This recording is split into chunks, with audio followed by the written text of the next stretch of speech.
Alors, le spectacle vous a régalé. Excellent, joli voilier, éblouissante lumière sur le lac, quelques solides pointes de vitesse. J'ai cru au moins 5 fois que vous alliez chavirer. Ah, merci. Je ne serais pas donné du mal pour rien. Comment réussissez-vous ça? À quoi? À coucher ma voile sur les flots ou à rétablir ma coque? Vous intéressez à un sport pour lequel vous êtes aussi doué qu'un éléphant pour la danse. Je pratique la navigation depuis des années. Ah. J'aime quand les choses me résistent. Dans ce cas, vous avez fait le bon choix. Avec la voile, vous ne vous lasserez pas. Fendre les flots me détend. Autant que jouer du violon. Aïe, vous torturez également le violon? Mieux que je ne navigue. Ouf. Aucun des compositeurs que j'ai interprétés ne s'en est plaint. Ils étaient déjà morts, peut-être. Remarquez, les poissons non plus ne protestent pas. Pourtant, quand ils vous voient piquer sur eux à tout berzingue, en agitant votre coquille, ça doit paniquer dans les bas-fonds. Et vous, comment vous détendez-vous? Pas besoin de me détendre. Je suis né détendu. C'est fou comme vous lui ressemblez. À qui? Au savant, à celui qui vient de s'installer ici à Princeton, à l'université. Le bonhomme connu dans le monde entier. Einstein. Alfred Einstein. Albert Einstein? Ouais. D'après les photos des journaux, on dirait vous trait pour trait. Oh, vous n'êtes pas le premier à le remarquer. Une sacrée pointure, il paraît, ce gars-là. Pareil. Prix Nobel de science. Physique. Quoi, c'est pas une science, la physique? Savez-vous ce qu'il a découvert? L'Amérique? La théorie de la relativité restreinte. Ah. E égale mc2. Rien que ça? Il s'est pas foulé. Voulez-vous que je vous explique? Surtout pas. Ah mais vous avez tout à fait les moyens. Silence, pas un mot. Que j'y entrave rien prouve son génie. Et puis arrêtez de crâner. Quand on vous voit conduire un bateau, on devine que c'est pas vous qui allez raconter E égale MP2. E égale mc2. MC2? mc2. Vous dites n'importe quoi. Non. Si. Non. Prouvez-le. Cela risque de prendre du temps. Oh, le lâche. La grosse excuse. Remarquez, vaut mieux que vous ne soyez pas Einstein, parce que lui, si je le rencontrais, je lui frotterais les oreilles. Ah bon? Oh, je lui battrais le cul, au choix. C'est vous qui choisissez ou Einstein? Moi, je vois ce qui est disponible, le cul ou les oreilles, et je fonce. Bien. Je vous écoute. Avec mes oreilles. Pardon? Frottez. Vos critiques, exposez-les. Ça ne vous concerne pas. Moi, j'ai rien à vous reprocher.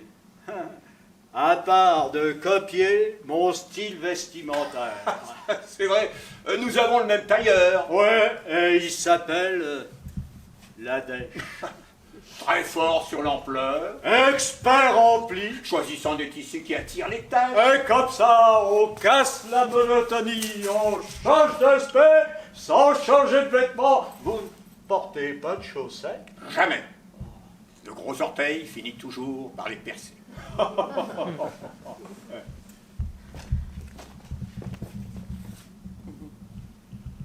Dis, ton voilier, tu l'as piqué à qui? Auriez-vous envie que je vous embarque pour un tour? Arrête, je déteste l'eau. Désolé que les lacs du New Jersey ne soient pas remplis de bière. Mais cependant, nous pourrions très bien... Non, je ne sais pas nager. Pas besoin de savoir nager. Avec toi à la barre, si. Oh. Oh, la tronche. En dingue la ressemblance avec Neuenstein. Vraiment dément.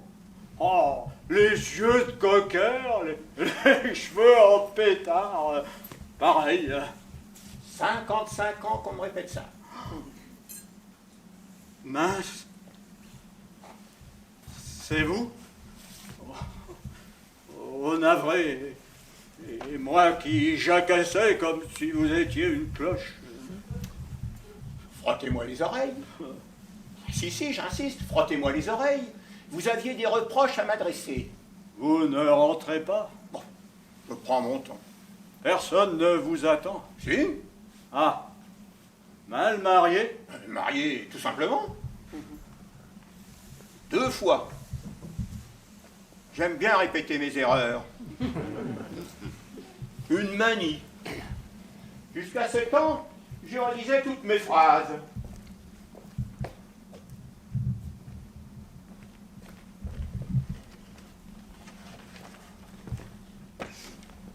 Ça m'est resté. Ça m'est resté. Je ne digère pas vos discours contre les militaires, les armes, la guerre. Ah voilà, vous me reprochez mon pacifisme. Vous n'avez pas le droit. Parce que vous luisez du cerveau, on boit vos paroles.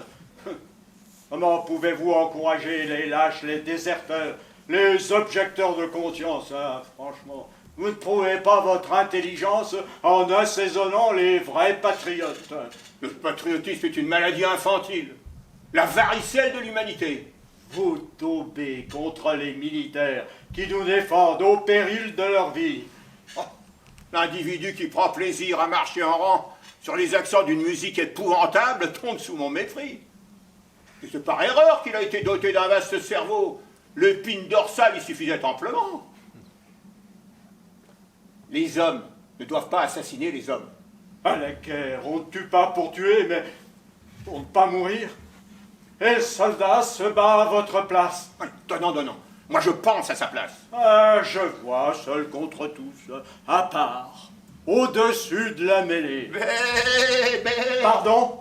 Pour appartenir à une communauté de moutons, il faut être un mouton. Les soldats sont des héros. L'héroïsme sur commande, l'héroïsme sous contrainte, quelle farce!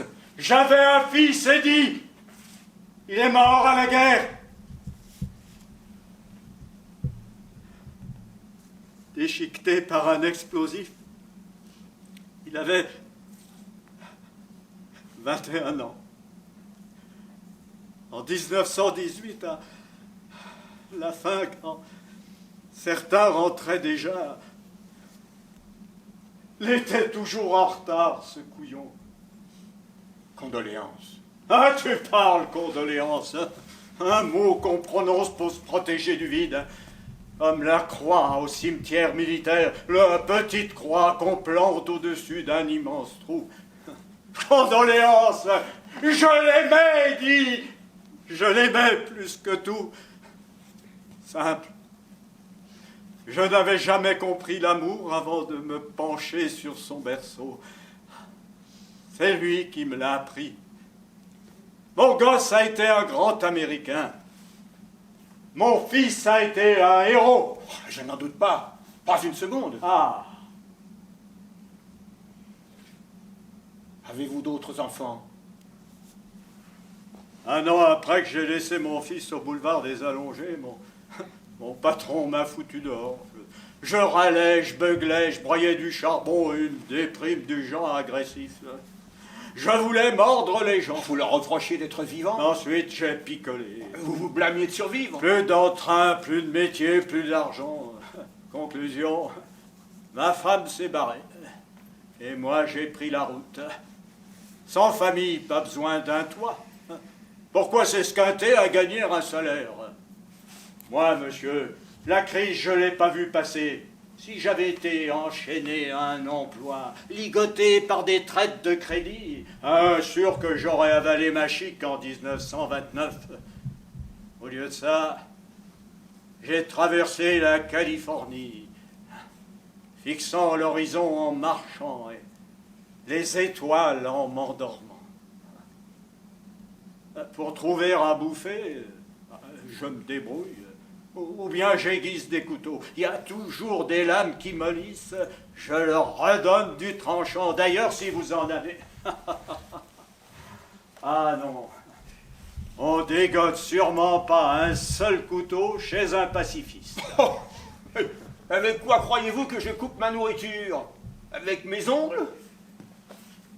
Je vous apporterai mes couteaux. N'êtes pas végétarien en plus? Non, mais j'y songe. Décourageant.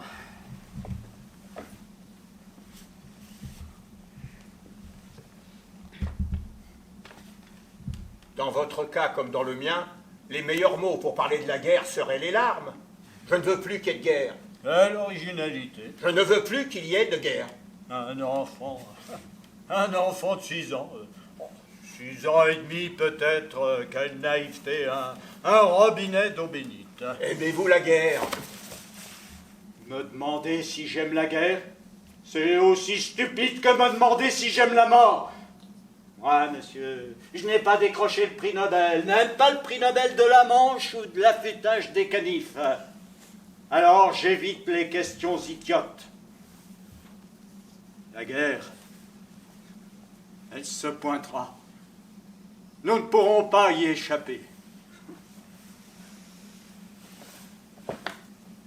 Comme la mort. Faux! La guerre n'est pas le seul moyen de résoudre les conflits. Je lui préfère la négociation, l'élévation morale. Or, depuis des siècles, on confie l'éducation des peuples à des militaires. Ah bah si, lisez les manuels d'histoire. Ils exactent le territoire, le royaume, la nation.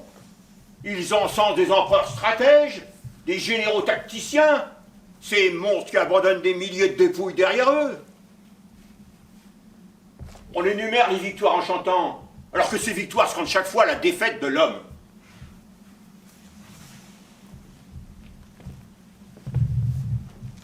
Votre fils a obéi à l'État. Quelle est pourtant la fonction de l'État? Sa tâche consiste à protéger l'individu, à lui offrir la possibilité de se réaliser par son art, son travail, sa famille.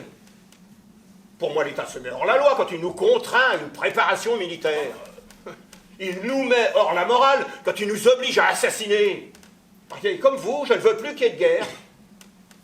Militer pour le pacifisme, c'est insuffler l'esprit de concorde. C'est provoquer une révolution mentale. Comment? Premièrement, il faut détruire le sentiment nationaliste, soi-disant amour des siens qui s'égare dans la haine des autres. Deuxièmement, il faut presser les jeunes gens de refuser le service militaire. N'aurait-il pas mieux utilisé ce temps et cet argent à former les cerveaux au respect de la vie? Et troisièmement, il faut détruire l'industrie qui soutient, masquer le nationalisme. Et là, je propose qu'on fasse pas de détails. Fin totale, désarmement définitif. Que les États renoncent à leur souveraineté et transfèrent leur pouvoir militaire à la Société des Nations. En cas de conflit, ils se soumettront à l'arbitrage de la Cour internationale de justice. Notre avenir réside dans un gouvernement mondial. Ainsi l'humanité sera telle que nous la souhaitons. Et un jour lointain peut-être, mais un jour radieux, la guerre sera abolie. Et ce mot même, loin de nous effrayer, ne désignera plus que l'incompréhensible folie de nos ancêtres. Ah, quelle langue de trompette! Ouais, je pige maintenant pourquoi vous pratiquez le sport. Votre crâne bouillonne tellement qu'il a besoin de laisser échapper de la vapeur. Vous ai-je convaincu? Moi qui vous rêvais de vous chauffer les oreilles, vous m'avez mis la cervelle en fromage blanc. Vous ai-je convaincu? Donc, vous n'êtes pas pacifiste dans l'intention de vous moquer de mon fils? Au contraire.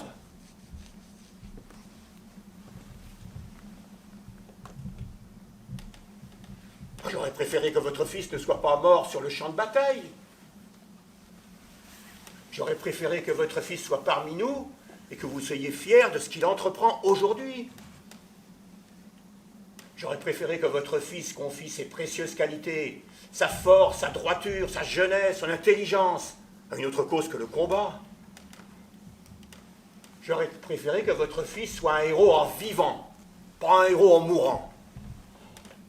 C'est gentil d'avoir pris la peine de m'expliquer votre point de vue. Vous ai-je convaincu? Pas une seconde. Et à quelle heure est-il? 18 heures.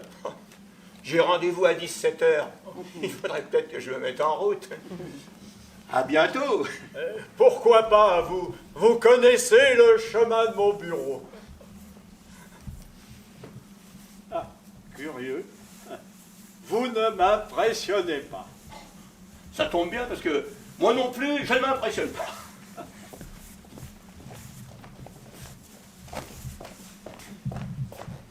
Que vous a-t-il dit? Bonsoir. Ouais, bonsoir, ouais. Ça vous écorche la bouche, la politesse? Bon alors, que vous a-t-il raconté? Je t'emmerde. Vous auriez intérêt à vous montrer un peu plus coopératif. Sinon, FBI, agent spécial O'Neill. punaise, vous foutriez la trouillale capable. Maintenant au travail, et vite. Il me faut un rapport précis. A-t-il critiqué l'Amérique? A-t-il tenu des propos communistes?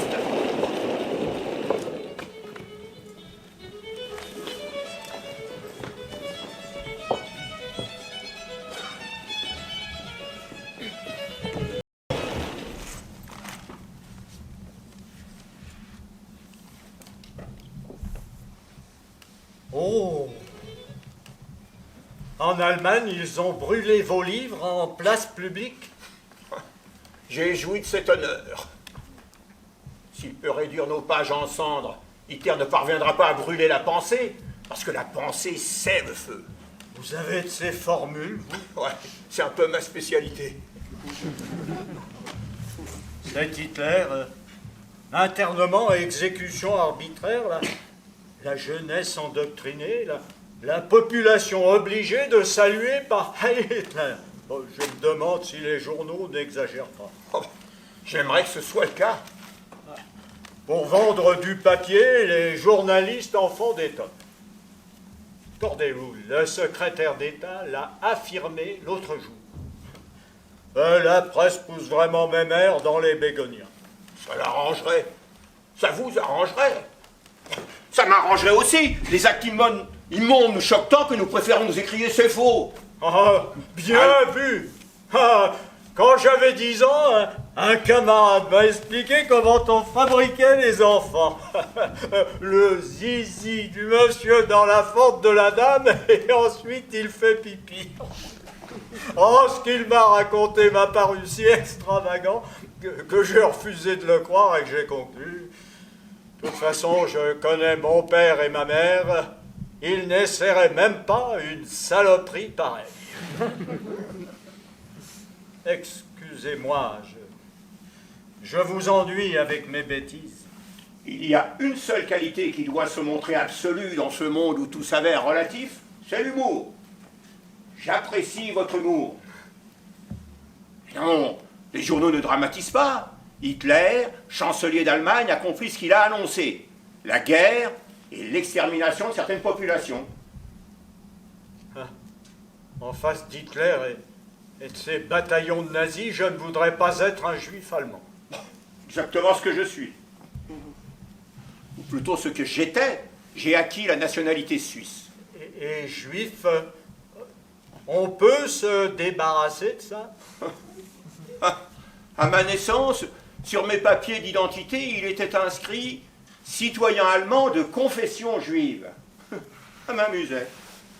Je me demandais s'il existait un type d'incroyance qui permettait de cesser d'être juif. Vous ne croyez pas en Dieu? Si j'entrais dans une synagogue, Dieu ne me reconnaîtrait pas. D'ailleurs, la seule religion ne fait pas le juif, quelle l'heure! Un jour des années 30, je me suis réveillé différent. La veille, j'étais un Allemand, ce matin-là, j'étais un Juif. Et que s'était-il passé pendant la nuit? Hitler avait gagné les élections, l'antisémitisme avait repeint en Juif. Alors, c'est quoi être juif? Destin, ça colle à la peau de la pensée. Ça forge le caractère, ça oriente l'intelligence, ça garnit la mémoire. Dès qu'on se rend compte qu'on est juif, il est déjà trop tard. Ah, comme les scouts, juif un jour, juif toujours.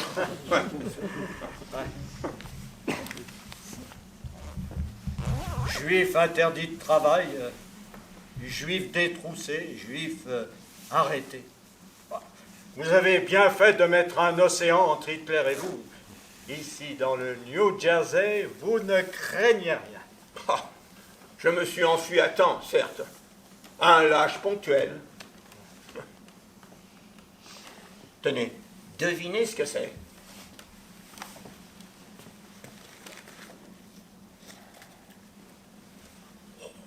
Si les lettres m'étaient adressées au poids, le nombre d'ardoises que j'ai laissées depuis 20 ans dans les pubs du pays. Devinez. Des ligues pour la pudeur qui vous demandent de raser votre moustache. Non, non. Ah. Des messages de femmes qui vous admirent. Je ne suis ni chanteur, ni acteur, et je crains que les équations mathématiques ne se révèlent guère sexy. Ah, pourtant, moi, j'ai connu un théorème de Pythagore qui me mettait dans tous mes états. En réalité, j'ai toujours eu des difficultés en mathématiques. Et moi donc. Des Juifs en Europe sollicitent mon intervention pour les aider à migrer ici, aux États-Unis. Et voici la correspondance d'une semaine. Pourquoi ont-ils besoin de vous? Le gouvernement américain multiplie les obstacles. Outre l'extrait de naissance, les candidats à l'exil doivent se procurer un certificat délivré par la police de leur pays, confirmant qu'ils sont d'excellents citoyens. Comme si un juif persécuté, les valises à la main, allait s'arrêter au quartier général de la Gestapo pour réclamer un certificat de bonne conduite. Aïe, aïe, aïe, aïe, aïe. Les nazis se contentent d'inscrire communistes ou sympathisants communistes afin que leur requête soit rejetée. Le président Roosevelt craint davantage les communistes que les fascistes. Ben, il a raison. Non.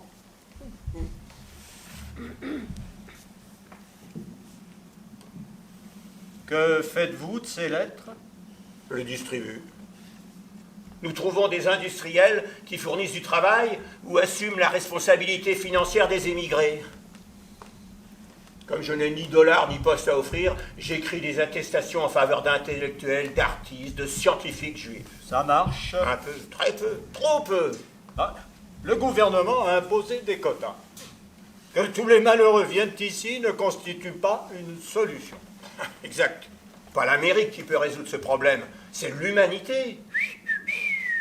Oh, l'humanité! Ah, rien que ça. Quand vous la rencontrerez, donnez-lui mon bonjour. Ça risque d'être difficile. On ne la voit plus guère ces derniers temps. Avez-vous de ces nouvelles? Que serait Hollywood sans les Juifs? Une plage de retraités, il n'apparaîtrait qu'une seule star, la souris Mickey. Je peux? Je vous en prie.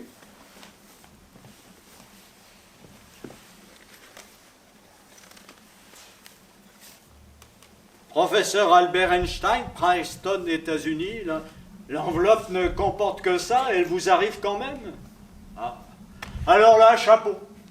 Respect, monseigneur. Je croyais qu'il n'y avait que Mickey, justement, qui recevait des lettres sans adresse précise. Mickey Hollywood et hop, sur la table de Mickey. Oh, quels timbres exquis. Moi, si j'étais une sommité mondiale comme vous, je me mettrais à la philatélie. Vous n'y avez jamais pensé?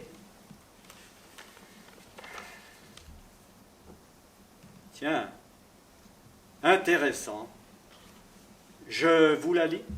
J'écoute.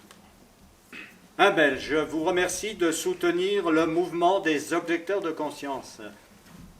Un mouvement de gauche, non? Socialiste. Pourquoi?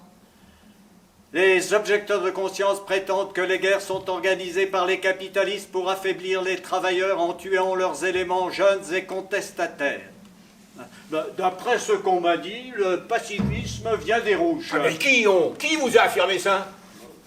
M'en souviens plus. Ah, souvenez-vous-en et excluez cette personne de vos fréquentations, je vous en prie. Ce Belge vous implore d'aider des jeunes objecteurs. Je refuse. Pardon? Il y a quelque temps, il était encore possible d'espérer combattre la militarisation en Europe par la résistance individuelle.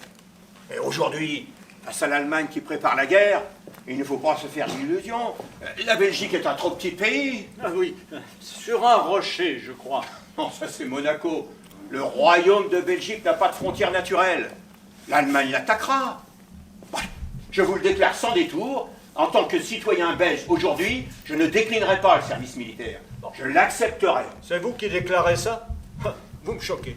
Vous qui n'êtes pas pacifiste? Pas besoin d'adhérer aux pacifistes pour noter que vous trahissez vos principes. Mais non!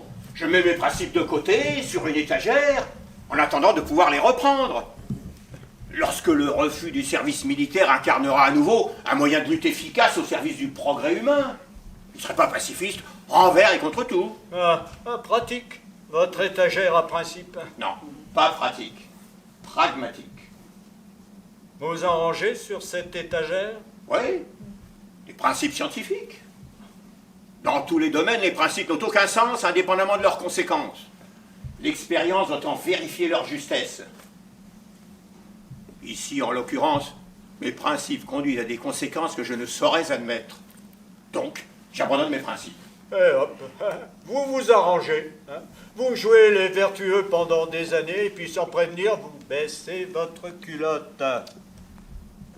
Si aujourd'hui, Belges, Français, Polonais, Hongrois, vous vous opposez de façon absolue à la guerre en refusant les armes, le service militaire, la mobilisation, vous favorisez les nazis allemands. En vous montrant un radical, vous travaillez à la victoire du plus fort. Et alors, pas nouveau. Il y a toujours eu des nations plus armées, plus teigneuses, plus vicieuses que d'autres. C'est pour cela que chaque nation, même pépère, se contraint à entretenir un système de défense.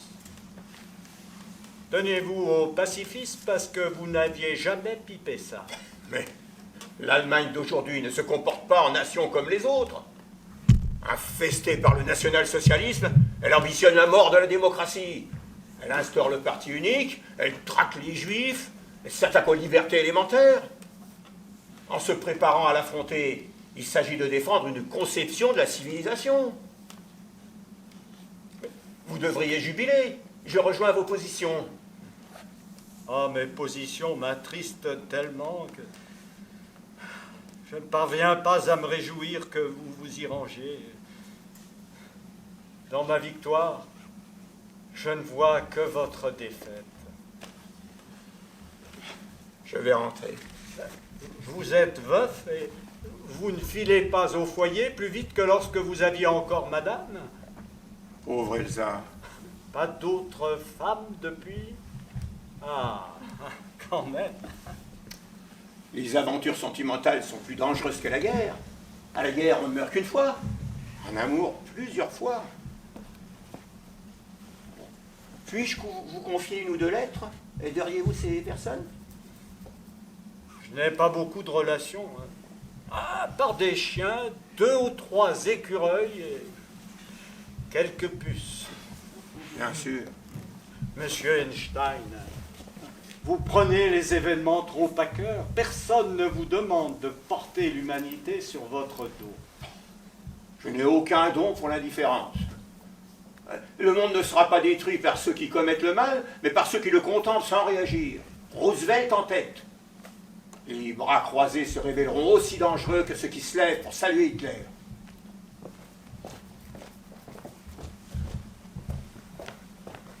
Alors, il a encore insulté l'Amérique? Non, il est aux anges d'habiter ici. Il souhaiterait même que davantage de gens puissent profiter de l'Amérique. Qui? Des Juifs persécutés en Europe. Ouais, nous sommes au courant. Ouais. Non, il se décarcasse pour les aider. Il travaille autant à ça qu'à ses équations. Perte de temps. Une recommandation d'Einstein provoque un effet négatif pour un aspirant à l'immigration. Pourquoi? Nous savons qui il est. Et quoi? Bon, vous m'avez obéi, vous l'avez poussé dans ses retranchements. Ouais. Je lui ai servi vos arguments, les objecteurs de conscience socialiste, l'Amérique qui doit se méfier des immigrants bolcheviques. Et alors? Il m'a écouté. Et Il m'a écouté. il se méfie. De moi. Ah, de tout le monde. Ah, c'est un menteur professionnel. Je vous déçois, non. Ouais, je ne fais pas un mouchard convenable. Prenez quelqu'un d'autre. Vous essayez de contourner vos devoirs d'Américain. Si votre fils, mort au combat, entendait ça, estimez-vous que vos relations avec lui ont perdu en qualité? Non, ça me gêne. Je n'ai rien contre M. Einstein. Je le gobe bien. Retenez-vous!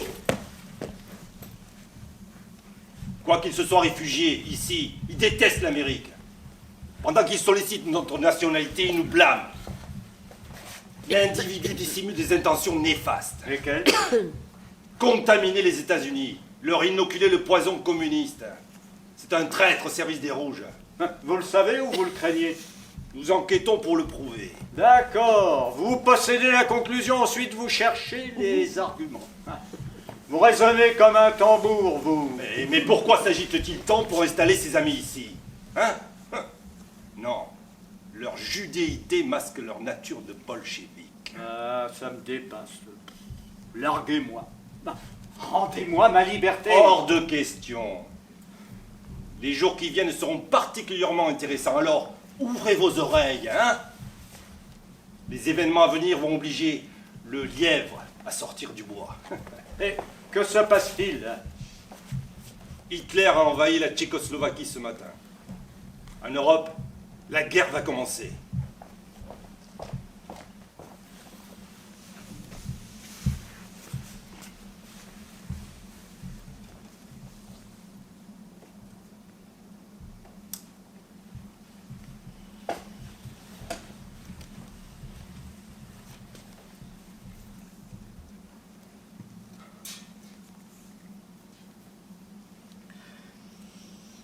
Attention!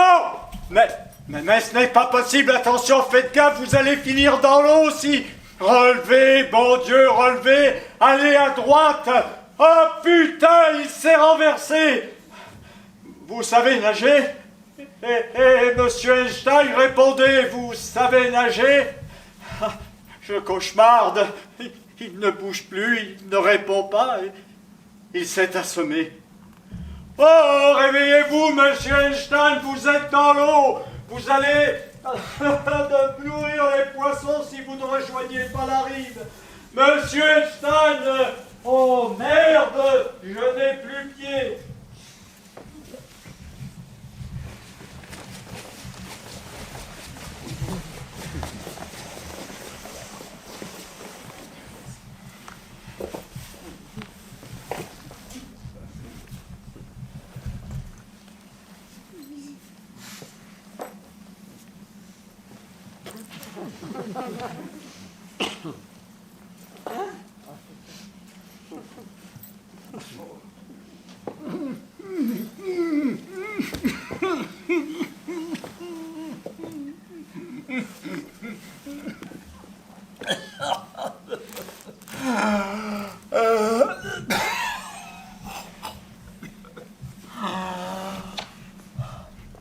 Je vous ai sauvé la vie.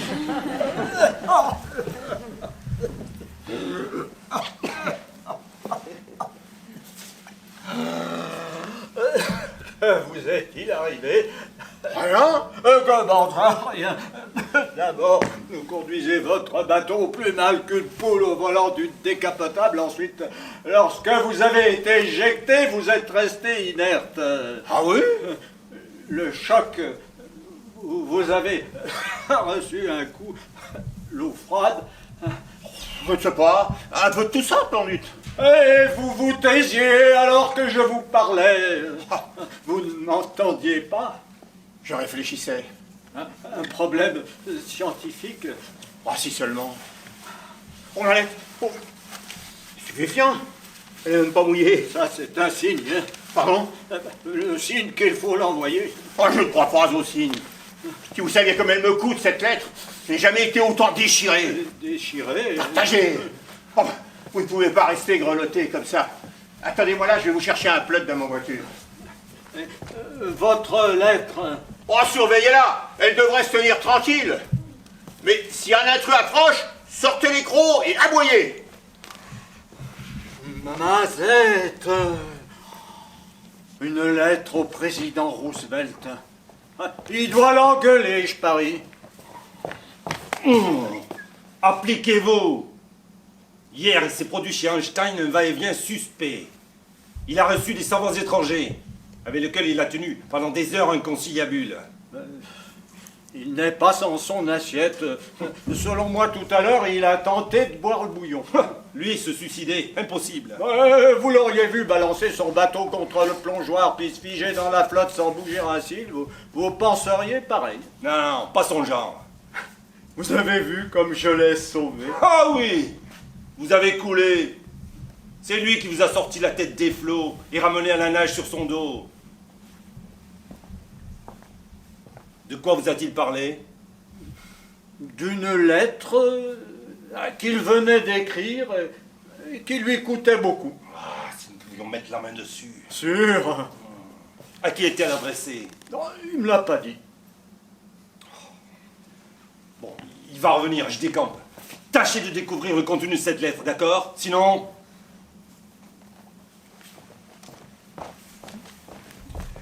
Voilà.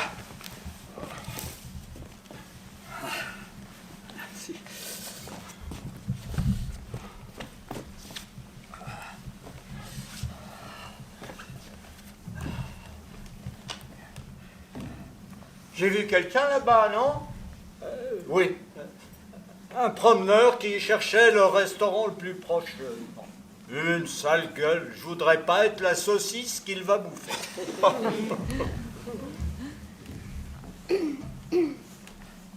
La situation m'inquiète. Trop. Vous noircissez tout.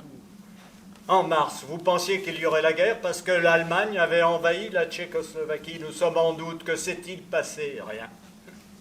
L'Angleterre, la France, la Russie, les États-Unis n'ont pas moufté. Une honte. Mais il n'y aura pas de guerre. Il y aura la guerre. Même si la France, l'Angleterre, la Russie, les États-Unis n'en veulent pas, l'Allemagne, elle, y est résolue. Ce n'est plus qu'une question de semaines, voire 2 jours. Je hais cette guerre, mais nous devons la gagner. Vous vous rendez compte? L'uranium va pouvoir être converti en une nouvelle forme d'énergie. Il est devenu possible d'envisager une réaction nucléaire en chaîne dans une grande quantité d'uranium. Non. Et ça permettra d'engendrer beaucoup d'énergie et de très nombreux éléments de type radium. Dites-moi la même chose en chinois, parce que là, j'ai perdu ma boussole. On va pouvoir fabriquer une bombe nucléaire. La bombe la plus puissante et la plus meurtrière qui ait jamais existé. Son pouvoir destructeur passera des millions de fois celui des explosifs ordinaires. Une seule de ces bombes suffira à anéantir New York. Nom de Dieu. Et c'est là. Quoi? Là. Là? Là, dans cette enveloppe. Quand va-t-elle exploser? Bientôt. Ah, bientôt. C'est quand? Oh, je ne sais pas. 6 mois, 1 an, 2 ans peut-être. Ah, bon. Pas avant. Le temps qu'elle soit au point. Donc là, ce n'est pas la bombe. Non. Alors c'est quoi? Ma trahison. Ah mon Dieu, mais pourquoi? Pourquoi moi? Oui, pourquoi? Pardon? Pourquoi vous jouez du crayon avec le président? La communauté scientifique doit avertir les autorités. Mes amis Slizard et Wigner estiment qu'il faut un savant universellement connu pour expliquer aux politiciens l'importance de ce qui se prépare. Ça tombe sur moi. Les Allemands viennent de retirer du marché l'uranium extrait des mines de Tchécoslovaquie. Cela prouve qu'ils se sont lancés dans la fabrication de la bombe. Il n'y a pas une seconde à perdre, il faut les prendre de vitesse. Vous vous rendez compte? Je suis en train d'encourager les militaires à réaliser l'explosif le plus dévastateur. Moi, Quelle excellente nouvelle! Pardon? Je suis ravi d'apprendre que, grâce à vous, les États-Unis possèdent bientôt l'arme suprême. Je ne le fais pas pour les États-Unis. Je le fais contre Hitler, seulement contre Hitler. Allons. Si cette bombe à uranium glisse dans les mains des fascistes, c'en est fini de l'humanité. Je défends un monde, une idée, une culture, pas un pays ni un gouvernement. Vous êtes un ami des États-Unis. Mieux, un patriote. J'espère que vous recevrez bientôt vos papiers de naturalisation. Maintenant, je saisis pourquoi tantôt j'ai bravé le danger pour vous repêcher. J'ai fait mieux que mon devoir. J'ai sauvé le héros qui sauvera l'Amérique. Bon, maintenant, il faut absolument que je m'enfile une bière. Toute cette flotte malsaine, ça va me rouiller les boyaux.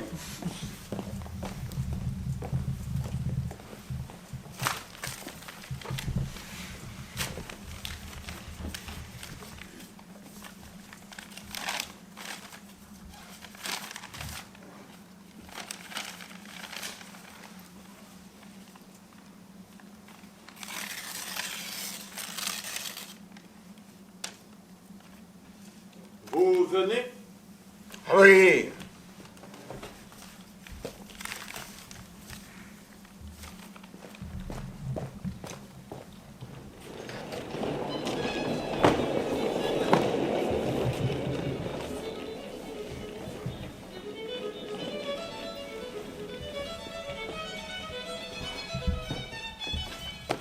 A-t-il des informations? Zéro! Il se plaint que personne ne communique avec lui. Impeccable, excellent. Il rouspète et il ne capte pas pourquoi il a été écarté du projet. Sait-il si les Allemands sont avancés? Il espère que non. Vous en êtes certain?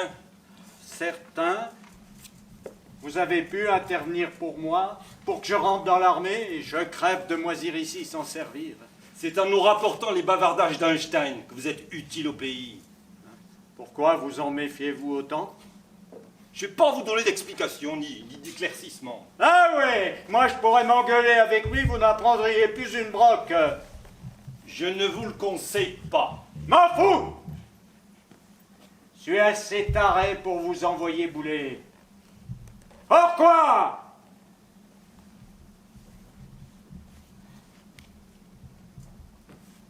Il est allemand. Et alors? Il est allemand. Non, chouchmarde. Vous considérez que parce qu'il est allemand, il pourrait donner des renseignements aux Allemands. Un Allemand reste un Allemand. Il combat Hitler, les fascistes, les nazis. Raison de plus. S'il n'a rien contre les Allemands et tout contre les nazis, il pourrait donc communiquer avec des Allemands non nazis. Qui vous certifie qu'il n'a pas alerté Roosevelt dans ce dessin?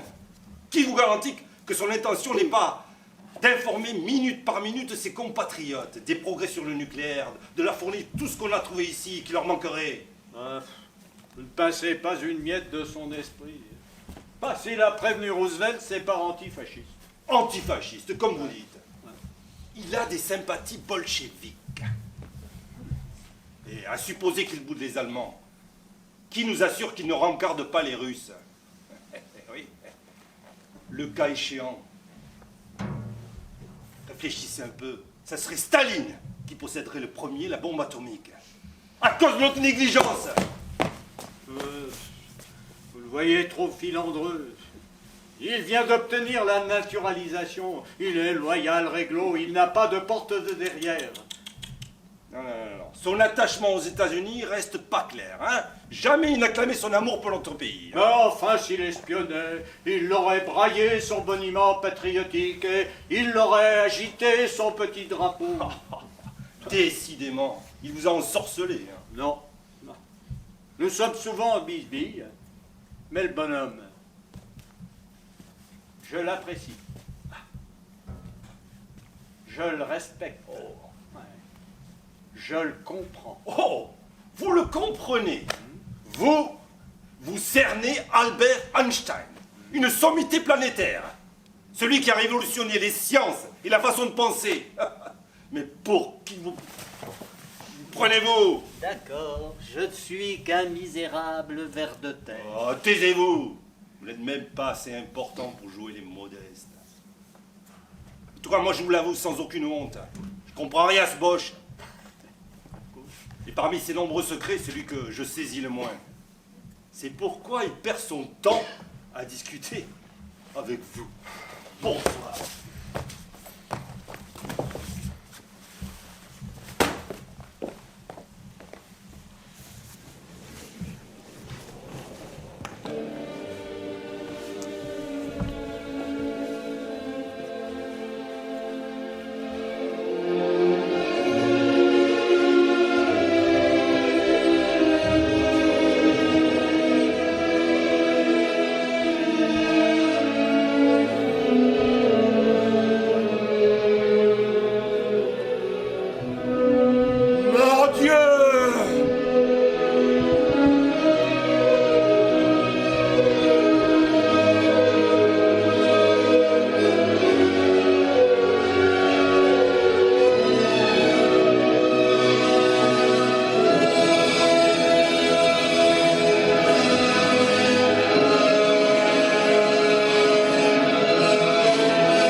Pas dans le service. Allez, mon vieux, pour un coup. Un jour pareil. Non.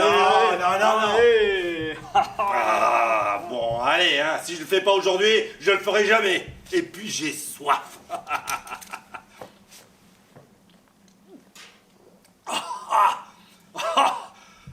Yahoo! À Hiroshima! Ah, Hiroshima, maintenant, il est certain que les Japonais vont se rendre. Ah, des fous, ces Japs, des enragés. Leurs pilotes, en visant une cible, préfèrent se faire exploser plutôt que de rater leur cible. Ah, ça a provoqué une hécatombe dans nos troupes. Du coup, Truman a lancé la bombe. Ah, quel bonheur! Oh, Hiroshima! Ah, Hiroshima! Vous ne viendriez pas du Texas, vous? Oh, comment vous avez deviné?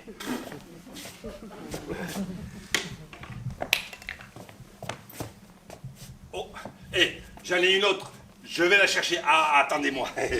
Mais non, ça suffit. Surtout si vous n'avez pas l'habitude de l'alcool. Si. J'en ai confisqué une à un témoin que je interrogeais. Elle est dans ma malle. Ah, attendez-moi là. Vous êtes au courant?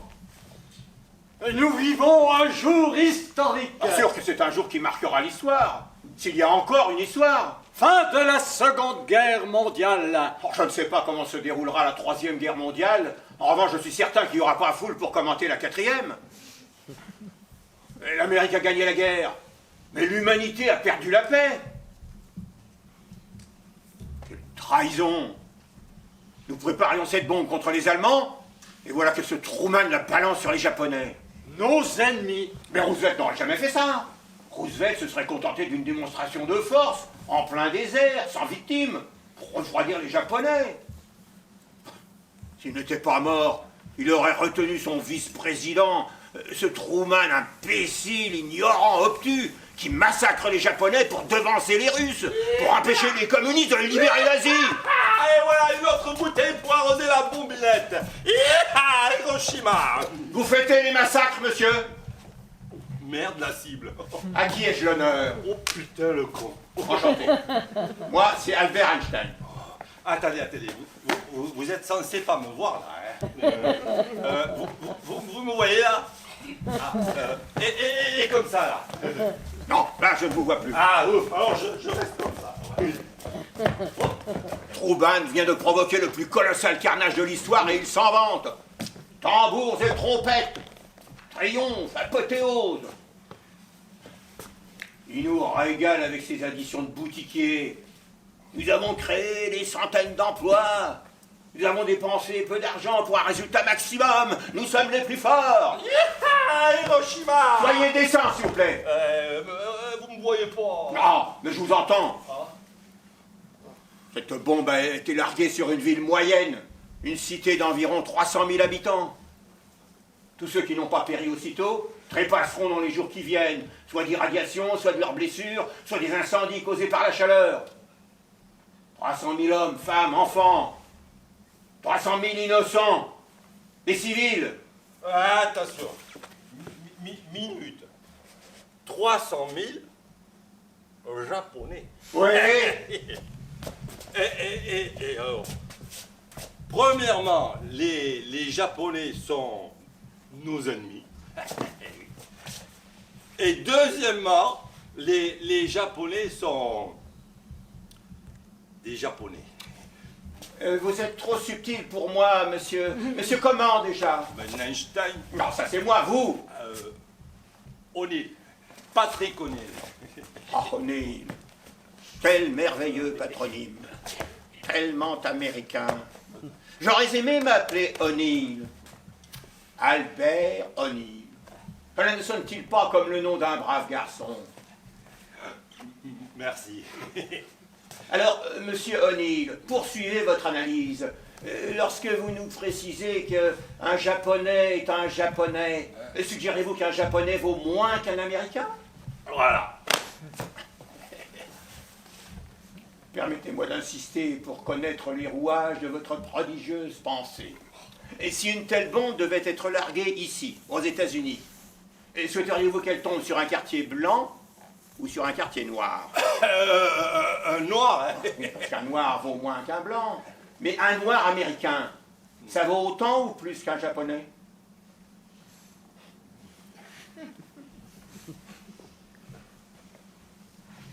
Ah oui, difficile, je sais. Dès qu'on envisage que les hommes ne s'équivalent pas, on entre dans des considérations qui échappent aux esprits frustres. Précisez, monsieur O'Neill. Un japonais, un noir américain? Le noir américain vaut plus. Oh, mais cela résonne admirablement, ce que vous nous confiez là, monsieur O'Neill. Si typique d'une mentalité avancée. Alors, donc, nous conclurons au final qu'un blanc américain coûte 4 noirs américains et que 4 noirs américains valent 8 japonais, 16 japonais, 32, 68, 112. Ah, oui, vous avez raison, 112. Et c'est génial, le génie, là. Il comprend tout, hein. Et je vais vous dire quelque chose, monsieur Einstein. Vous n'êtes pas rouge, hein. Non, vous n'êtes pas rouge, hein. Et je leur dirai là-haut Bon, allez, le professeur Einstein n'a pas le temps de bavasser avec vous. C'est tenace, hein. Oui, qu'il se taise par pitié. Je vais vous raccompagner à votre voiture. D'accord? D'accord. Et croyez que je peux lui dire... Non, non. Ah, si j'ai Quoi? de le remercier. Le remercier? Merci, monsieur Einstein. Merci pour la bombe. Pardon, qu'avez-vous dit? Eh ben, la bombe, merci pour la bombe. C'est grâce à vous. Ah, quoi, mais comment? Tiens, mon vieux. Hein? Bois un coup avant de reprendre la route. C'est pas drôle, ça. Mais non. Un jour pareil. À Hiroshima. Ah oui. Oui, merci, mais son métier. Représentants de commerce, ils le sont tous. Représentant de commerce. Il tiendrait mieux l'alcool. Qu'est-ce qu'il a voulu dire avec son merci, monsieur Einstein, pour la bombe? J'ai eu l'impression qu'il croyait que j'avais fabriqué la bombe atomique. Ah ouais? Ah oui, c'est crétin. C'est crétin, donc ça n'a pas d'importance. Ah, ce qui est crétin a beaucoup d'importance. car la crétinerie recèle de fortes chances d'être crue, répétée, jusqu'à devenir banale et passer pour une vérité. Plus facile de désintégrer un atome qu'un préjugé. Possible qu'il suppose que c'est grâce à vos travaux qu'on quoi a pu créer la bombe nucléaire.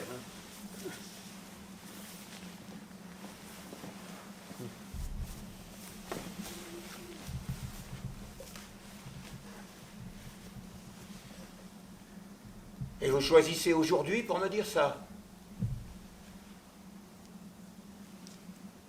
Insensé. Monsieur Einstein, vous y êtes pour quelque chose? Mais non!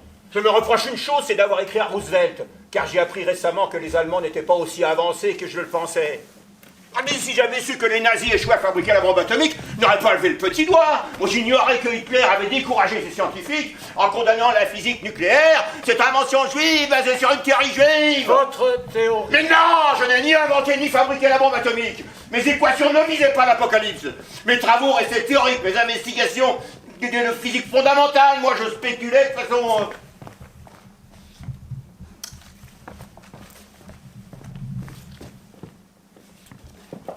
Un Français, Becquerel, a découvert la radioactivité en 1896. Mais c'est moi qui ai eu l'intuition qu'il y avait de l'énergie tapie dans la matière. La science avance seule aujourd'hui, elle n'a plus d'auteur. Elle nous utilise comme des marionnettes pour formuler des équations. Si le soir où vous avez conçu votre théorie, quelqu'un vous avait annoncé la bombe d'Hiroshima, vous seriez-vous abstenu? Quelle question? Quelle réponse? Franchement, si c'était à refaire, Oui, si c'était à refaire. on serait plombier. Vous plaisantez? Être ou ne pas être Einstein? Si c'était à refaire, j'agirais identiquement. Je n'ai rien fait. Je ne pourrais pas me le pardonner. Est-ce que Dieu avait le choix en créant le monde?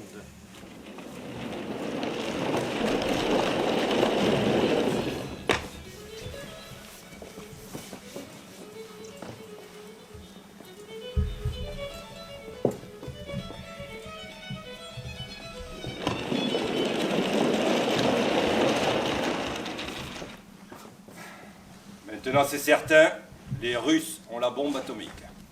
Oui, j'ai lu ça. Ouais, ils l'ont fait exploser dans le désert pour nous narguer. Les cafards se sont infiltrés partout en Amérique. Nous en avons la certitude. Comment croyez-vous que les bolcheviks ont fabriqué la bombe? En nous volant les plans. Est-ce possible? Bah, on peut multiplier les précautions, ajouter des gardiens, monter des murs, sécuriser les enceintes. Rien n'empêchera un physicien de communiquer ses équations et ses formules. Et puis il y a les femmes. Pardon? Les services secrets soviétiques engagent de jolies femmes pour séduire les hommes importants et puis leur soutirer leurs confidences. Ils en ont toujours fourni au docteur Einstein qui, paraît-il, n'a pas seulement la tête dans les étoiles, mais souvent sur l'oreiller. Merde! On a tout faux, vous et moi! Faut être espionné, pas espion. Vous voulez me faire croire qu'il leur gazouille des équations à l'oreille. Vous l'accusez de traîtrise. Facile d'arriver à la traîtrise. Il suffit d'avoir de bons sentiments. Prenez votre Einstein, par exemple. Il pestait tant après les explosions d'Hiroshima et de Nagasaki qu'il a crié qu'il fallait retirer la bombe aux États-Unis. Il a confié à une force supranationale, machin, genre Nations Unies. Là. Quand on est capable de sortir de telles âneries, il n'y a qu'un pas pour confier un secret de fabrication aux bolcheviks. Voilà. Vous parlez en l'air ou vous avez des preuves? Nous avons des pistes. Désormais, Einstein est placé sous surveillance maximale. Tout est étudié. Son courrier, ses visites, ses coups de fil, sa poubelle. Rien n'est laissé au hasard. Et dès que nous nous sentirons prêts, Lynchage? procès. Prison, expulsion, nous verrons. Un léchage raffiné pour prix Nobel.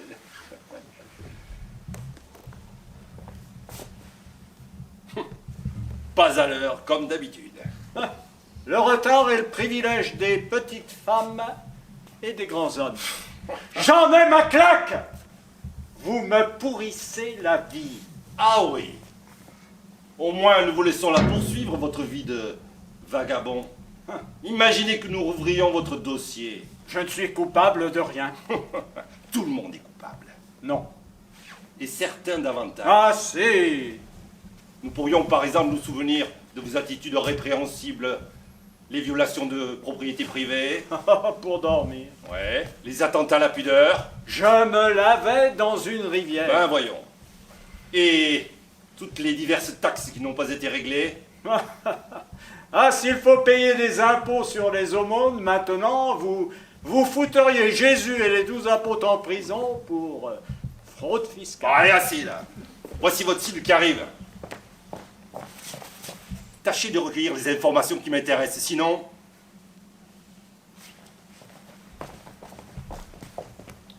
Mon ami, j'ai une très bonne nouvelle. La bombe russe? Quoi la bombe russe? Ne me dites pas que vous sautez au plafond à cause de la bombe russe. Non, s'il vous plaît, ne m'annoncez pas ça. La bombe russe? Vous me racontiez que vous vous opposiez à ce que la bombe reste américaine. La bombe américaine? Sans les scientifiques européens, les Américains n'auraient pas réussi un pétard. Vous applaudissez donc la bombe russe? J'essaie d'utiliser cette expression ridicule. La bombe n'est pas plus russe qu'américaine. Ce sont des savants français qui ont inventé la bombe atomique. Parfaitement. Ils en ont déposé le brevet en 1939. Pourtant, après les massacres d'Hiroshima et Nagasaki, les Français n'ont pas réclamé de droit d'auteur. Vous êtes content. Je fulmine de joie. Pourquoi?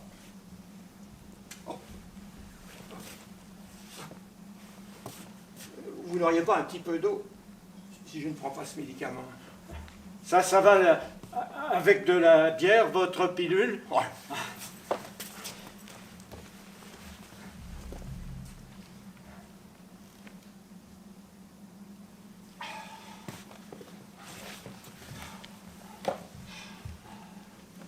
Des problèmes de digestion, connais ça.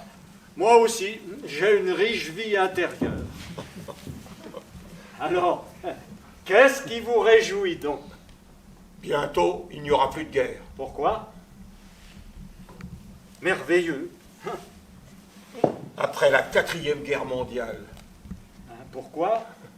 parce qu'il n'y aura plus d'hommes, grâce à la bombe H. Qu'est-ce que ça veut dire, la bombe H? Ça veut dire que quand elle aura explosé, plus personne ne subsistera pour enterrer les morts. Les bombes atomiques d'Hiroshima et de Nagasaki représentaient un pet de nonne à côté de la bombe H, la bombe à hydrogène. Mon Dieu. Oh, votre Dieu, je me demande où il est passé, celui-là. Sûr qu'il ne fréquente pas beaucoup les laboratoires. Désormais, les humains ont les moyens de se détruire et d'anéantir toute vie. Ah, vous n'avez pas honte? Pardon? Vous n'avez pas honte d'être un savant? D'armer le bras des brutes, de rendre les assassins plus efficaces? On tue un maximum de gens en un minimum de temps. On massacre style 5 étoiles. Ça glisse comme du petit lait. Ah, quel progrès! Non, vous exagérez! Putain de progrès, moi qui croyais que la science était le sommet de la civilisation. Oui, grâce à elle, l'humanité avance, mais en barbarie. Désolé, monsieur Einstein, mais ce que vous incarnez, l'instruction, la connaissance nous a fait prendre une fausse route. L'aboutissement de culture, ça devient les guerres mondiales. Des camps de concentration, des bombards, des bombaches, l'apocalypse! Vous n'avez fabriqué que de la mort! Non, je panique. Non, j'ai des foies, Écoutez-moi! la chair de poule. L'espoir s'est fait la malle, on va à la culbute. J'ai peur d'aujourd'hui. Je me méfie de demain. Je crains qu'il n'y ait plus d'après-demain. Je flippe quand je croise une brute. Je balise quand je rencontre un génie, et du génie ou de la brute, je ne sais pas duquel je dois le plus me méfier. Allez. Docteur Einstein, Docteur Einstein, ne vous plantez pas là, face de rat, appelez un médecin vite. Bon, allez, parlez-lui, empêchez-le de tourner de l'œil. Je file chercher du secours. Ah, voilà, Docteur Einstein, restez avec moi. On est allé chercher un médecin et une ambulance. Allons. Voilà. Dites, j'ai besoin de savoir, aimez-vous l'Amérique? Bien sûr, Pourquoi? parce que j'ai un ami en Amérique. Ah oui? À quoi ressemble-t-il? Elle a une barbe à papa géante avec une tête de Sioux.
Alors, qu'est-ce que vous appréciez en moi, à part mon physique éblouissant?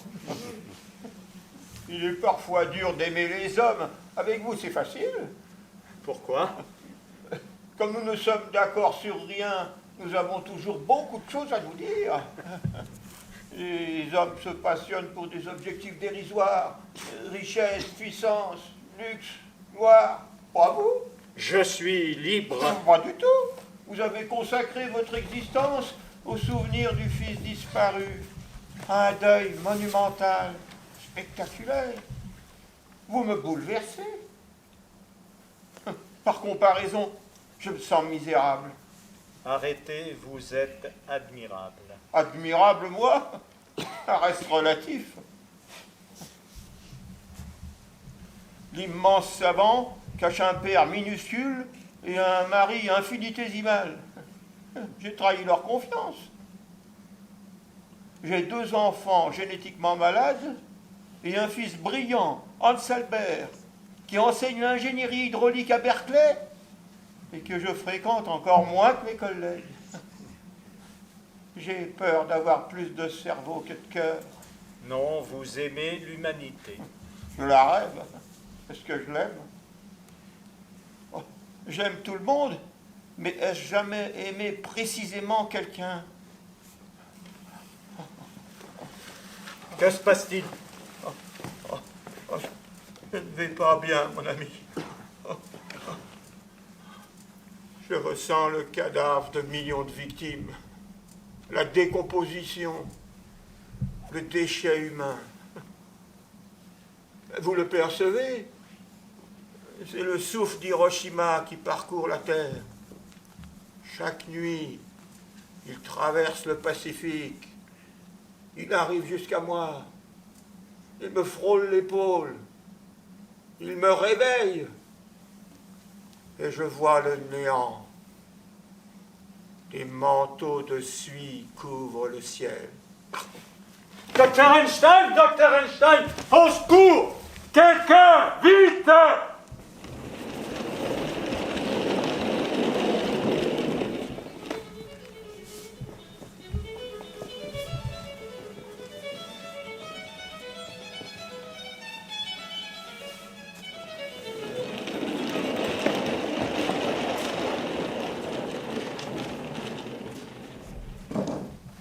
Mais je vous dis qu'il va me rejoindre.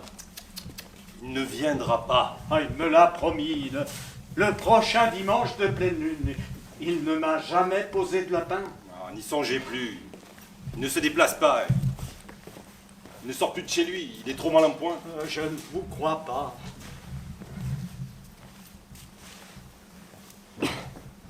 Voilà, si vous apprenez un détail, vous pouvez me joindre à ce numéro-là. Il a un rhume et vous l'enterrez.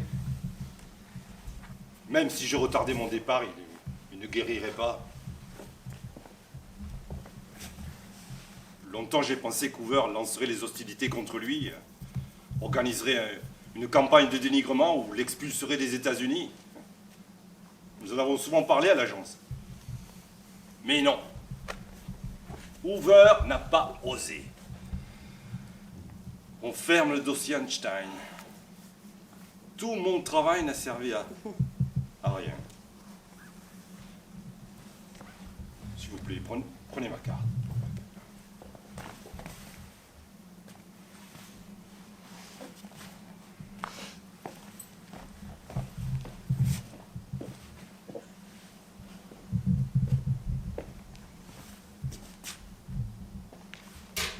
Tenez, un petit cadeau d'adieu.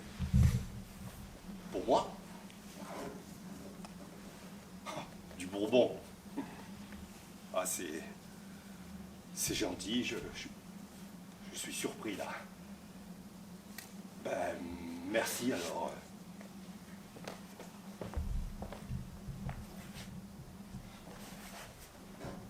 J'ai vraiment rien compris à ce Bosch. Normal. Vous ne pouvez pas entraver quelque chose de nouveau, puisque vous détenez les réponses avant même de vous poser les questions. Pas vous? Moi, j'ai les questions, sans les réponses. Et lui? Il se pose des questions que personne ne s'est jamais posées, et parfois il y trouve des réponses. Voilà ce qui distingue un génie de deux bouseux comme nous. Je comprends toujours pas, hein. Einstein représente l'idéaliste. Vous, l'idéologue, et moi, le réaliste. Qui gagne? Sûrement pas le réaliste, puisque je reste une merde sur un tas de fumier. Non. Selon moi, Einstein a bénéficié d'une protection. De qui? De sa notoriété, parce qu'il est mondialement connu, on l'a laissé déblatérer contre la guerre, et on lui a permis de défendre les juifs, les noirs, les communistes. Fort! Vous savez très bien que votre dossier était vide.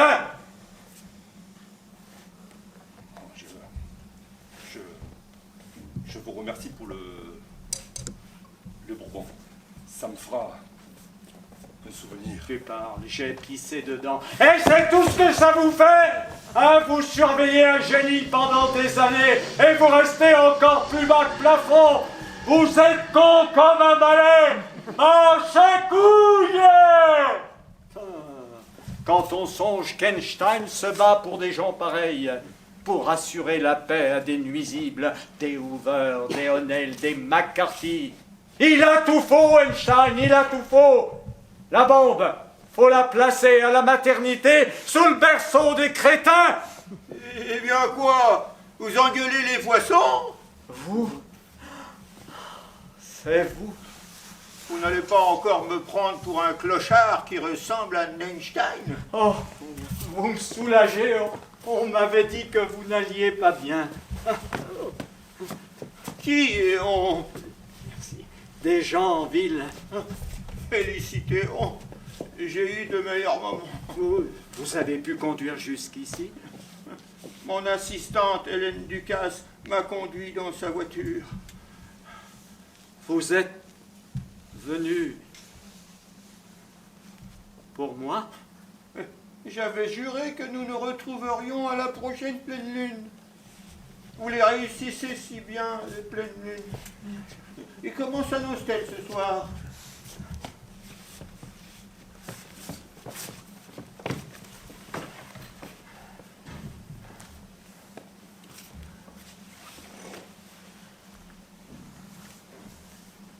Contemple. Parce qu'il est impossible de prévoir toutes les conséquences de ses actes, le sage se limite à la stricte contemplation. Oh, oh. Je disais ça à ma femme quand je voulais ne rien foutre à la maison. Dommage, vous me l'apprenez trop tard pour que je puisse m'en servir. Oh, vous vous êtes surpassé. Somptueux. Cela frôle le chef-d'œuvre. Cela représente au moins une lune à $15. Oh non, laissez-moi vous l'offrir. Si j'insiste, vous en auriez plus l'usage que moi.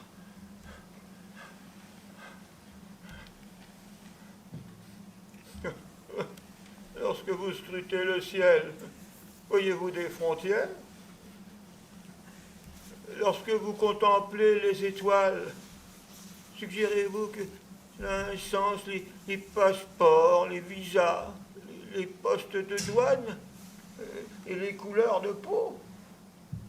Au fond, c'est vous le vagabond, l'apatride, étranger partout, étranger nulle part.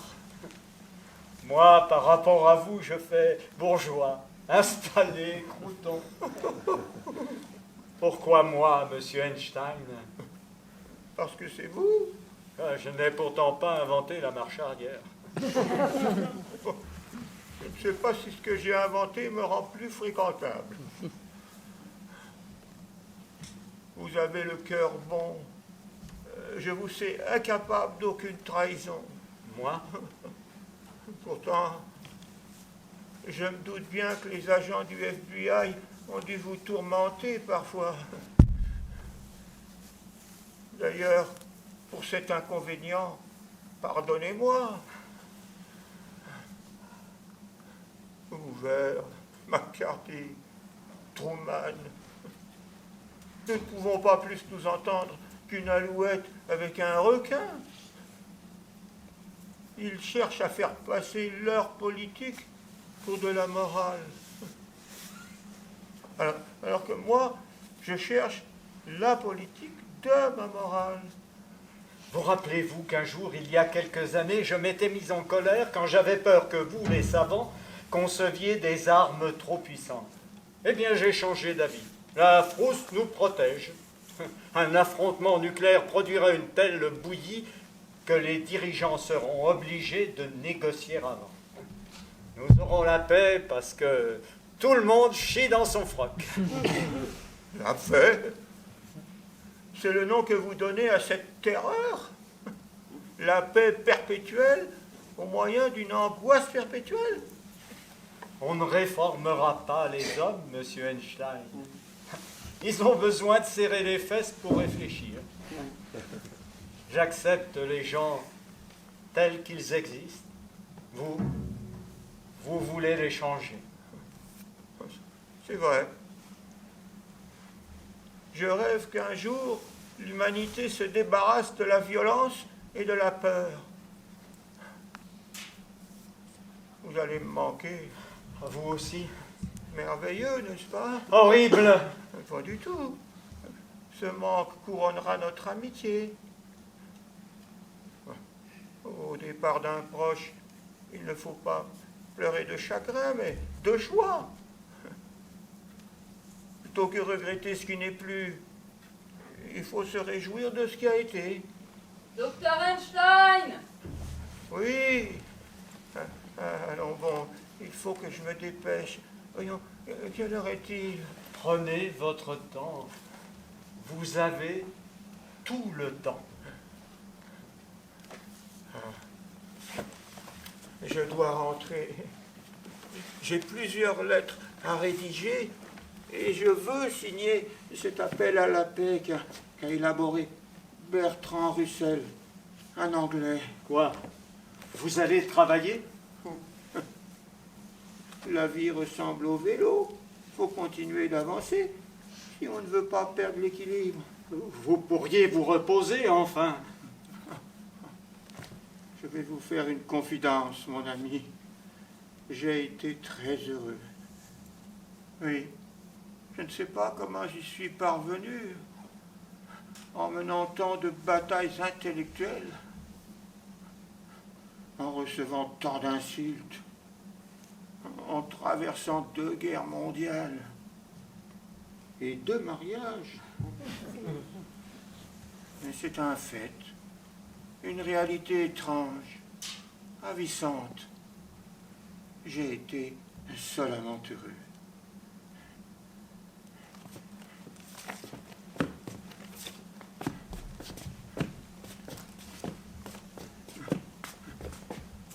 La vie n'a en apparence aucun sens. Pourtant, il est impossible qu'il n'y en ait pas un. Je serai là. Pardon? Vous regarderez le ciel.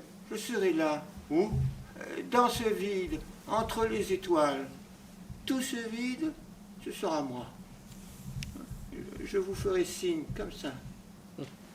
Dr. Einstein, Dr. Einstein! J'arrive.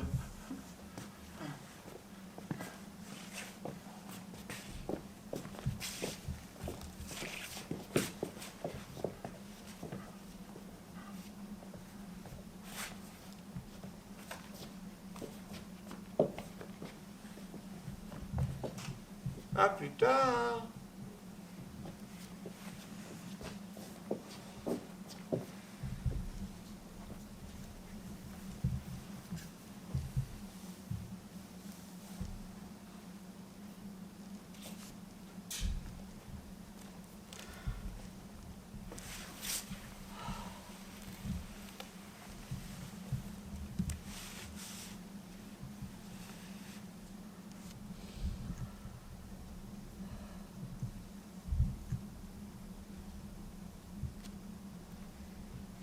Quoi? Docteur? Docteur? Docteur Einstein!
De Philippe Parenti.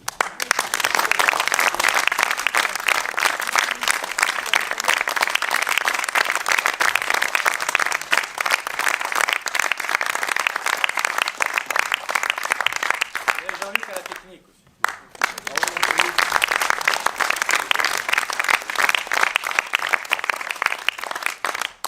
Merci à vous d'être venus.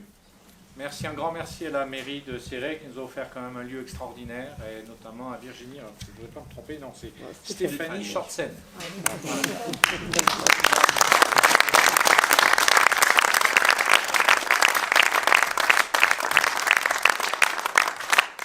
Voilà. Si vous voulez, on va pouvoir en parler entre nous, maintenant. Merci.